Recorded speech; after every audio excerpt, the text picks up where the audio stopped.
You're listening to The Real Short Box, a comic book podcast made for geeks by geeks.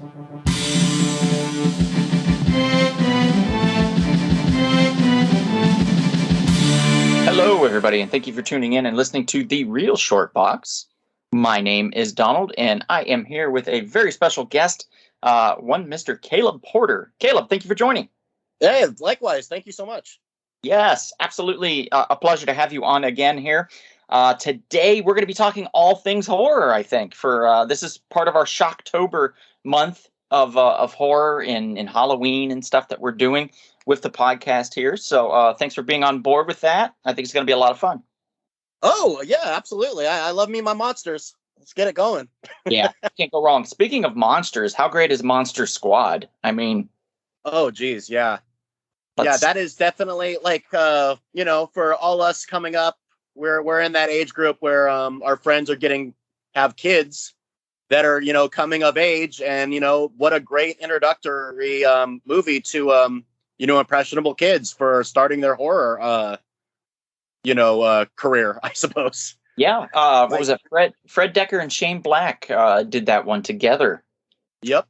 And I thought that was pretty groovy. We got the character actor Tommy Noonan as Frankenstein. He was also, I believe, Kane from RoboCop 2. So yeah, it's got a lot of good people in there. Yeah, Tom Atkins is in there as well. Yes, plays the father, if I recall. Or no, not the father. What does he play in that? Actually, I'm not sure he is in it, to be honest. No. I'm relating Night of the Creeps because they were both in. Oh, there you go. Yeah. Dekker directed that one, if I recall. So the Dekkerverse. Yeah. So you had Tom Atkins, who played the dad. Then I think he was a dad, he was a detective in Night of the Creeps. Yeah, he just wanted to get thrilled.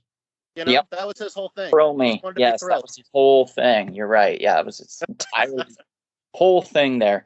So Night of the Creeps was Dekker, Shane Black and Dekker did Monster Squad together, and then Shane Black went on to do Lethal Weapon and all that good stuff. And got crazy famous. Dekker and Black originally had envisioned, if I recall, a shared universe with Monster Squad starting it out and then kind of doing individual films of these creatures. And that would have been amazing. Yeah. Unfortunately, I don't think Monster Squad did well enough for that to happen. It was either that or there was some sort of a rights issue, but I think it was the box office alone kind of tanked the idea. It just performed poorly, did not do well. They did not know how to market it properly. Honestly, if it would have come out 5 years after Goonies, they could have said it's the Goonies of horror films, and that would have sold it immediately. But it's so crazy how people get aware of things at different times. Yeah, I had watched Monster Squad when I was a little kid. I had very permissive parents, so I was watching horror movies at like an extremely young age, maybe even an inappropriate age. I saw Silence of the Lambs when I was in theaters when I was like 8 or 9. I started early, so in a weird way, I missed out on the Goonies nostalgia because I saw that when I was in my late 20s. How we all have those weird blind spots with movies. I finally got around to sitting down and watching the Goonies, and I could see how that would be very impressionable for kids, in grade school. Honestly, I would have loved to have discovered, I think, the Goonies a little bit later as well. You always kind of have this nostalgic jealousy. And I mean that in that, if you watch something earlier on and you take a friend that hasn't seen something and you introduce them to it and they end up loving it and you're like, man, I wish I could re-see this for the first time with you. Oh, yeah. That moment that you really want that feel. And I don't know how it is with you, but for example, Hocus Pocus has a particular feel to it. It's a very unique film in that feel that it gives you. It's rather Disney-esque, but there's also this sense of young adventure and suspense and witches and zombies and things. So it's really cool. And it's kind of, PG in its way that it's told. So it's safe. So it's a fun, safe film. But there's this particular type of nostalgia that comes with it. And the last time I saw it, I hadn't seen it in a long time. And when I rewatched it, I got like a tiny bit of that feeling. And it's like that feeling that sends, it's not chills, but it's almost like chills down your spine. It sends like almost like a sensory overload of past events. You know what? I kind of liken the nostalgia feeling you're talking about as a warm fuzz on the back of my head. There you go. Yeah. It's kind of like a warm fuzziness that you can kind of, yeah, it's almost tactile, you know? And I suppose that's what we're all chasing, you know, by looking at our old media, you know, looking at old comic books from our childhood. I quite enjoy it. And when you can really like catch it, it's I don't know, it must be what these heroin users are, you know, looking for, right? It's like lightning in a bottle. Like when I was a kid, thinking about like the moments when I discovered certain particular comic books in the moment and how I felt and where I was. And when I stumble across that book again, I can get that for like a millisecond. But that millisecond feels like it's the whole day in that moment. It's a very strange feeling. But when it happens, it's wonderful. And it's the same thing with these films.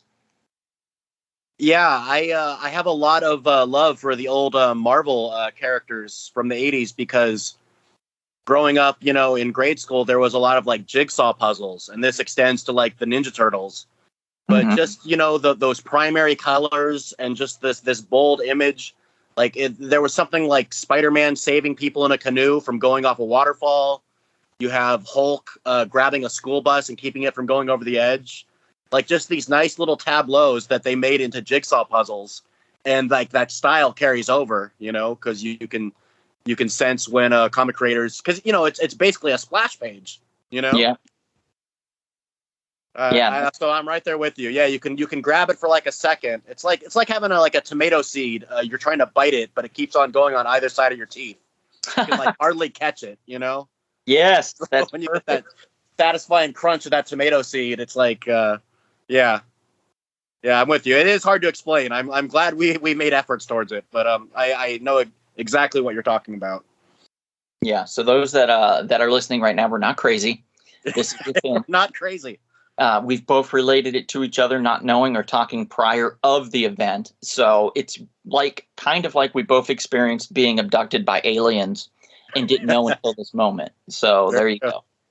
Only the aliens is the warm, fuzzy feeling in the back of the head, or the spine tinglies, or whatever you call it for yourself. Everybody has a name for it, really. I'm going to be curious as far as like what everybody else calls that. I think I'm going to like ask that on our social media. What is that? It's going to end up being like fucking 5 paragraphs, you know, to explain what you're trying to say, and then hopefully it gets related and maybe you can get a couple more out of it. But yep, I'm with you. With you. I think your inner editor will probably work it out just fine. Maybe we'll see. we'll give it a go. But you were talking about Marvel and stuff, and I had been I'd done a podcast recently with Jack, and we got to talking about Marvel horror in the 70s and stuff, and how he's a huge fan. Yeah, and I was thinking, probably the hugest I've ever seen. Yeah, he's a big Marvel horror fan, big Marvel fan in general, to be honest. Yeah. But then you and I had just mentioned that I picked up this book yesterday via We Can Be Heroes, thanks to the boys over there. They had on the wall, they had a copy of The Inhumanoids, #1 by Star Comics. Oh, wow. Yeah, this beauty had to have come out in the 80s for sure, because that's when the cartoon came out. I don't know. I think there was about 3 or 4 of these that they created, maybe a couple more. And then it was promptly canceled. Star Comics was basically their cartoon comic book line for children that they were really trying to push. They tried to get every single property that was a cartoon into a comic book form. They had deals with certain production companies and deals with certain toy manufacturers and stuff to do this. And the Inhumanoids is one of them. The Inhumanoids is very interesting because they're basically like Celestials, if you're thinking in terms of the scale. Yeah, exactly. Thank you. The scale of who these characters are, and but they're monsters. So in a sense, they're there to destroy everything, and of course, the people of Earth do not want that. So once they catch on to the idea that there's these inhumanoids, these monstrous beings, they team up with these underground dwellers to basically put them back into a kind of a stasis of slumber in a way, in order, kind of like a holding pattern, right? In order to stop them from destroying the Earth. Mm-hmm. And if you watch the cartoon, it is nuts. It is crazy. I can't believe it got made, to be honest. It's scary as shit. Oh, wow. I'll have to check One it of out. these girls like sheds all of her skin and turns into this demonic skeleton lady.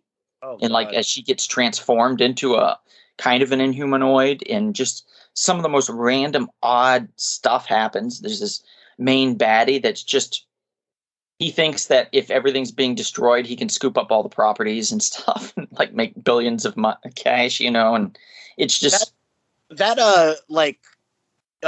is always so ridiculous when, the main thing for the villain is like a lot of money or like gaining power, but it's like you're destroying the universe, so you're gonna have like these piles of sand around you, but you're gonna have a ton of money. It's always so absurd. Yeah, it's a little talking odd. about Inhumanoids kind of reminds me. I'd like to check out, an episode or two of Mad Balls, another Star Comics alumni.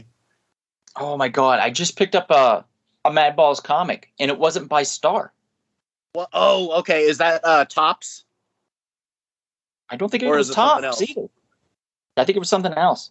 Oh, wow. I'm pretty sure it was another independent company actually that did it, and I don't know when, but I grabbed it recently. It was in a pile of books, I think, that I got when I went to this. It was Cape and Cow, I think, which is in Oakland or Berkeley, if I recall. I think it's Berkeley. Gotcha. Up there in Northern California. And we went up there, me and a few pals, we went up there for the Berkeley Con, which is this convention that they had in a school, like a night school or school for adults there. Okay. And they had it in their little auditorium. It was a small one, there was probably like, I would say 12 vendors. I've been to a couple of those. Yeah. Yeah. Nothing huge, but big enough, that you could spend 4 or 5 hours just looking around, looking through books and stuff. Small town stuff, and that's something I haven't done in a while, so it was kind of nice to do. But on the way home, we decided to see if any comic shops were open, and this one was open late, and they actually even stayed open later for us. They were supposed to close at 6. We got there at like 5:45, and they were like, "You know what, guys? Go ahead and stay another hour if you want. We're going to be here tooling around, so we're just going to lock the front, and when you guys want to leave, just let us know." So I'm thinking they must have had dollar signs in their eyes. I think they probably 4 or 5 nerds coming in close to closing, ready to raid the boxes. Yeah. And with the one guy in particular, he was already letting them know that he was going to buy a couple of these big novelizations, where they have like the big bookend books with pictures of comic books in them. Yes. The not cheap ones. And he was like, "Oh yeah, I'm going to get this one and this one." And that's probably when the dollar signs rolled in, and they were like, "Okay, we've got some big fish here. Let's stay open a little bit, make some money." So it was but it was also super nice. So thanks to Cape and Cow for doing that for us. We really appreciated it. So that was very thoughtful of them, very polite. Yeah.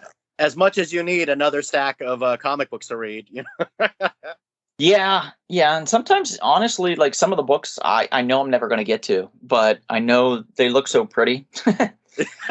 Yes, I hate to say that, but they look so good that I just want them for presentational purposes. I used to have a wall in my bathroom where I had back in the day, IKEA had these pretty decent frames for a couple bucks each you could get. They were like $2 each.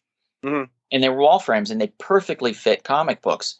So I would put, I had 12 of them in total, 6 on the bottom row, 6 on the top. And I would change them out per season. So like Christmas would have Christmas related comic books. Oh, yes. Yeah. I've seen your Halloween. Yeah. It would have cool, it looked great. And, but over time, those frames died.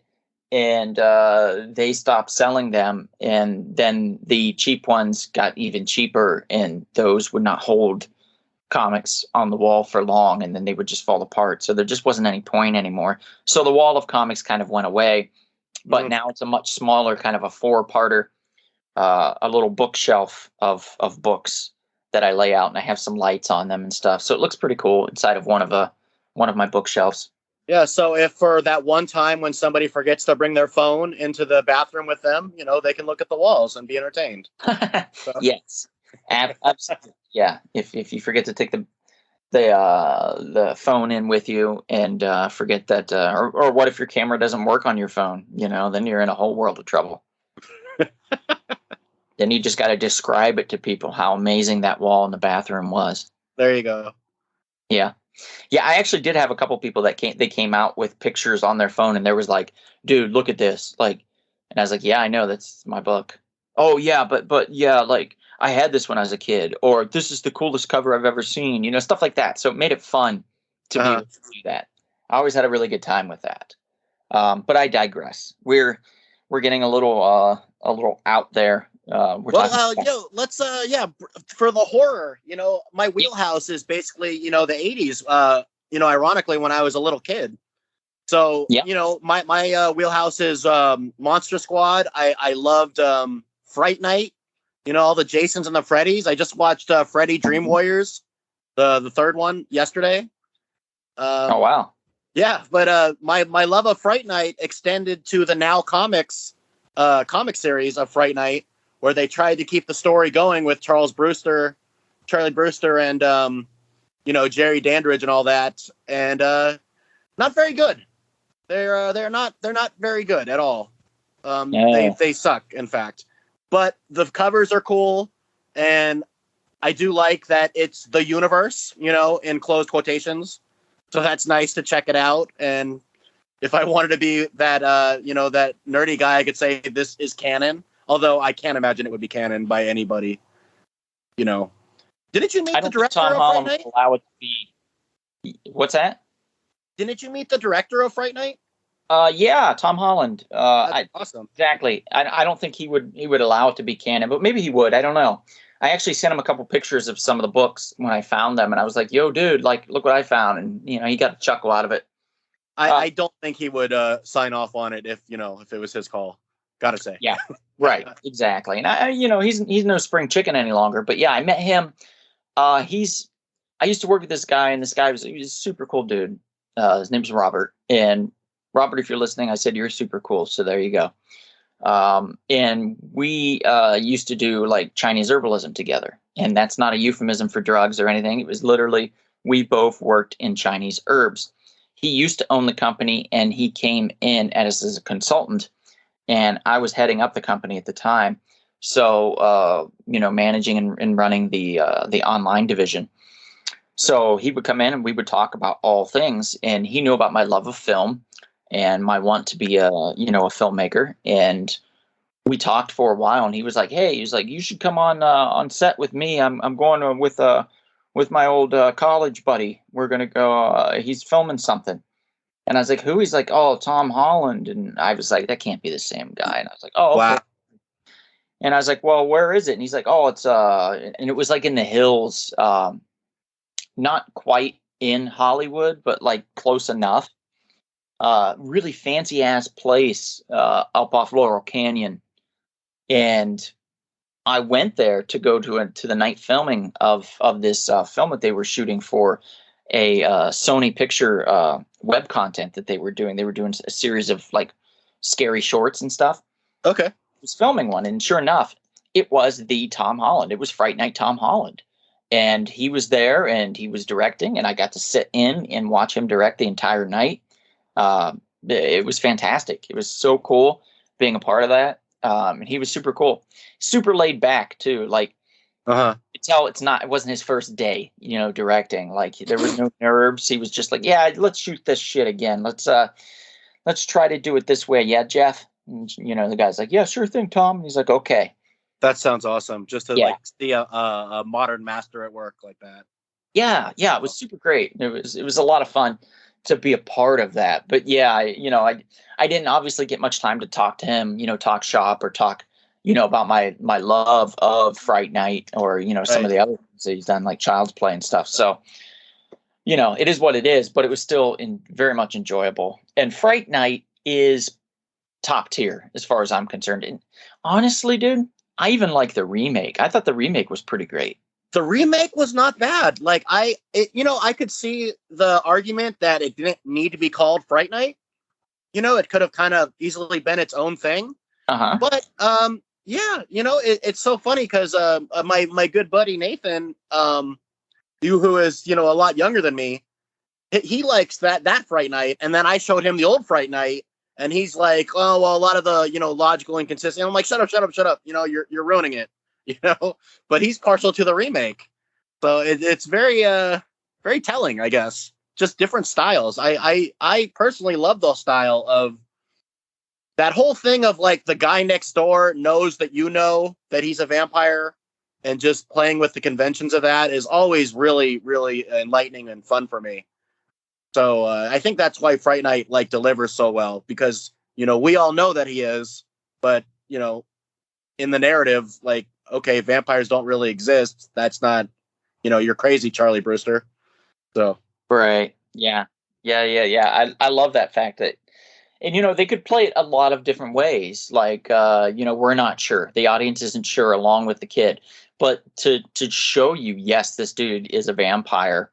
Yep. And now he's gonna fuck with you, Like, that's pretty cool. Like that was one of the best lines of the remake, where they're like, there's a vampire named Jerry. Yeah.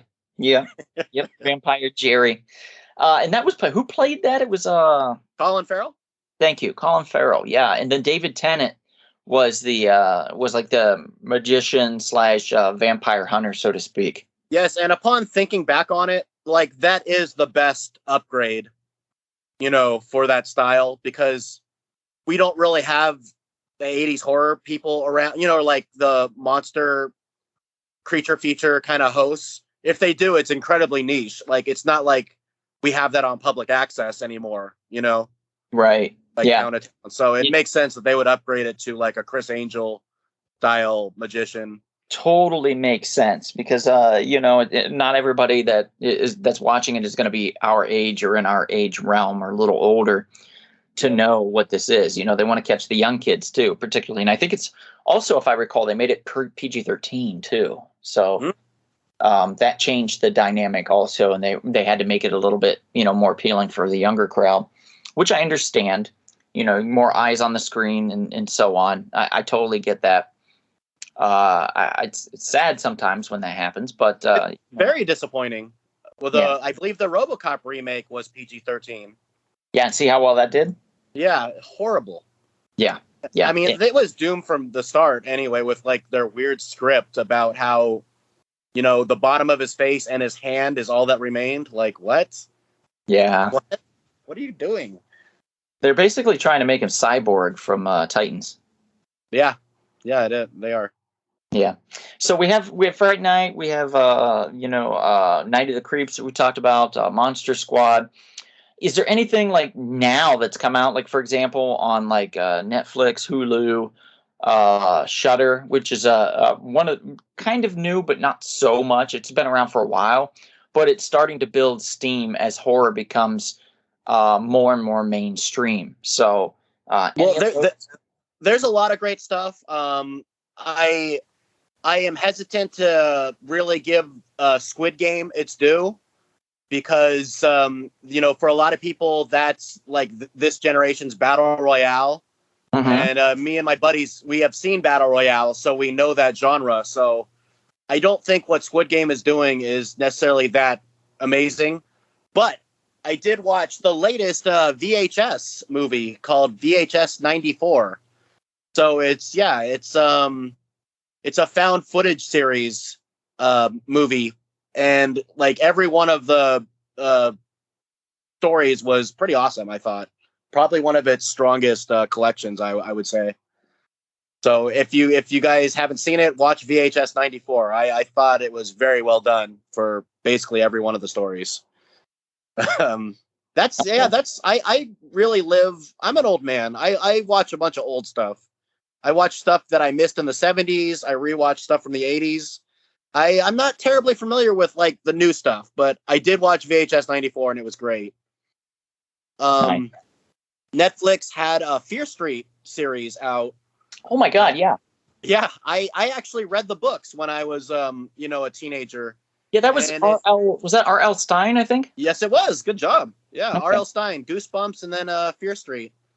I did not know that he did Fear Street. I only knew him from Goosebumps, and I knew Goosebumps was, it was pretty childish in nature as far as like it was like young teenage, kind of reading, and that was fine for the time. But as you get older, you kind of grow out of those things, which is when he started Fear Street because that was supposed. Well, actually, he was so prolific. He wrote them both at the same time. Yeah, it's bizarre. Like he would have Fear Streets and he'd have Goosebumps, and you'd have a new one each month. He would just write both. That's great, and he wanted to diversify, from what I know, and he wanted to grab the older teenage audience and the young adults, and kind of grab them as well. So he created Fear Street to do that. So Fear Street was always a little bit more adult, and that I didn't know. So I had no clue. Because I wasn't into Goosebumps, I never learned about his other work. So when we saw it, I watched it's a 3-parter. It starts out in what, 90s? Yeah. Yes. I think it starts out in the 1990s and 94, I think. And then it goes to like 70, 71 or 73 or something like that. Yeah. I'm fuzzy on the dates, but it's... Yeah. And then it goes into the 1800s, if I recall. Which is crazy because it's just basically telling you the story of this so-called witch and how she became who she was, in a long form tale of going back in time. Then in the last one, to kind of show you what actually happened with this witch and why. Did you like it, Donald? I very much enjoyed it. Yeah, I thought it was great. Yeah, it's one of those things I got to come back to. I got halfway through the second one and just, like it is with everything, I never get around to finishing it, because I always have old horror or something to watch. But all right, I will pick it back up. Yeah, I think you should definitely. It's a lot of fun. Like, there's good acting involved. Mm-hmm. It was just a really tight script for a 3-part film like that to be shot and available basically all at the same time. 3 feature-length films. That's kind of crazy to me. Yeah. I mean, I like that they're taking chances. From what I understand, it was a good hit. I think it did pretty well. They actually had a Fear Street experience in West Hollywood. Oh, no way. To go to. I think it was back in July or something that they had it. And I unfortunately was going to be out of town when it was taking place, so I couldn't do it. But I really wanted to go, just to, something to do because let's be honest, pandemic times. Sometimes there's not a lot of things to do now. So when there are things available, you want to take advantage of it. Oh man, the pandemic. Me and my ex, we did like 3 or 4 of those drive-through, experiences, and they were fun. I mean, it is something to do while you're in your car rolling through a set up parking lot, Mm-hmm. For you. Yeah. Yeah, but it was like, so basically this Fear Street is, the title of the series comes from the name of a fictional street in Shadyside, which was named after the Fear family, F-E-A-R family. Their name was originally spelled as F-I-E-R after being told that the family was cursed and that the letters could be rearranged to spell fire. Simon Fear then changed it to, and that's F-I-E-R, changed it to Fear, F-E-A-R, in the 19th century. Despite the family renaming, the curse survived, and Simon and his wife Angelica brought it with them as they moved to Shadyside sometime after the Civil War. So it's a little different in how they tell it in the film, but it's still very, very cool. And I didn't think they were going to get as gruesome with some of the deaths as they did, to be honest. Pretty shocked watching it. So for those that like gore, I don't think you might be a little sad at first, but I think you'll be able to satisfy your appetite for that kind of thing. Nice. Another one that I watched recently was that I've been watching. I'm currently watching right now that Jarrett actually recommended. I think it's called Over the Garden Wall. Okay. Have you heard anything about that? That sounds familiar. It's on Netflix? It is on Hulu right now and also on HBO Max. I don't think it's available on Netflix. But it's interesting. Really quickly, I'll just break it down. It says, on an adventure, brothers Wart and Greg get lost in the unknown, a strange forest adrift in time. A wise old woodsman and bluebird Beatrice help them find their way. Along the way, Wart's thoughts envelop him while the wonder of the surrounding preoccupy Greg. It's a mini-series based on creator Patrick Mahale's cartoon short Tome of the Unknown, which features animation that evokes a nostalgic storybook feeling. It's animation. Art okay. and classic illustrations. Oh, interesting. Okay, I thought it was like a live action thing. No, it's like 10 episodes long, about 11 minutes per episode. You can bang that out real quick. Okay. Yeah, actually really cool. The storytelling, it reminds me of Adventure Time, and I was a big fan back in the day. Oh, yeah. So, and this came out in 2014, so it's like 7 years old, and I'm just now kind of discovering it, which is surprising. And it's got a real Halloween-esque feel to it as well, and sometimes throughout it can get pretty dark. But it's also very sweet in nature as well. So it is a classic, true kind of a storybook, story tale. And I highly recommend it. So if you get some time, people listening and you as well, Caleb, give it a shot. I'll take a look. It's okay. I'm guessing from 2014 and it's animated. Is it like Adventure Time and like where it's wacky? Because Adventure Time was a bit like kind of like it does have winking at you a little bit, you know? It does have some wacky elements to it. The little brother has a toad that he puts on his head, and he wears a teapot for a hat. So, okay, I'm ready. Yeah. I've played RPGs. I'm ready for this. Okay, there you go. Yeah. You got it. Anything else you want to recommend? I know we're going to have to wrap this up pretty quickly. Yeah, I can't think of too much that I could really recommend without not making me sound like a snobby horror douche. Because I'm knee deep in my Italian giallos, so I don't think that's for everybody. So yeah, keep watching your regular stuff. Keep horror alive. There's plenty for everybody. You know. Actually, shot a giallo film, esque film, short film called Kink. That for those of you that want to check it out, it's rather silly, but it is available on Rumble Spoon Productions website, rumblespoon.com. You can find it there. You can also find it on the Rumble Spoon Productions page on YouTube as well. So if you ever get a chance, it's pretty interesting. Something we threw together in an evening, just coming up with an idea on a car ride. And I was like, what the hell? Let's film it. And we did. And it turned out pretty good. That's one of the things I admire about you is your can-do attitude and like getting stuff done. I think that's really awesome to like have an idea and just carry it out, you know, make it work. I appreciate it. I get way more. Hats off to you, Donald. You good work. I get way more ideas than I actually get anything done. So, you know, if you get 100 ideas and you're able to get one done, I'll take the win. But I'm the type of person that you always feel kind of like you're still failed, which is odd to say. But it's true. So, I appreciate that. So thank you. Yep.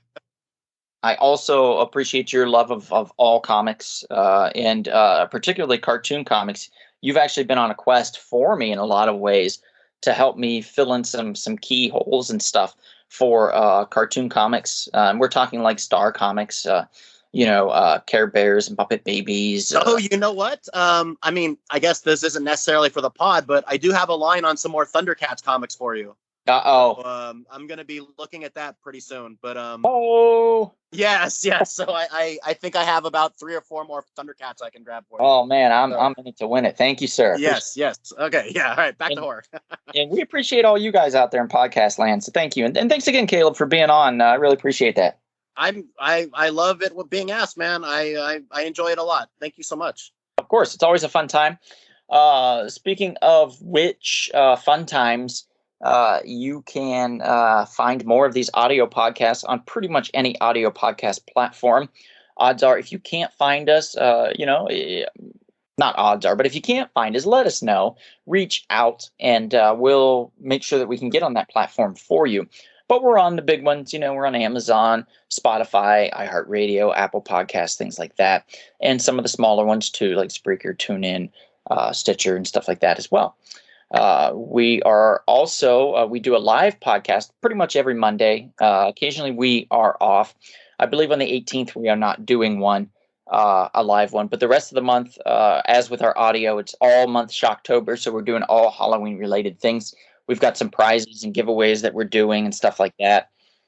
So lots of fun, for pretty much everyone that is, wanting to, listen.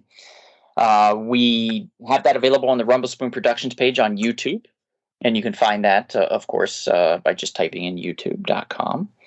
And if you have any questions or anything, you ever want to reach out to us here, we are also on our social medias, Instagram, Twitter, and Facebook. You can reach out to us anytime there.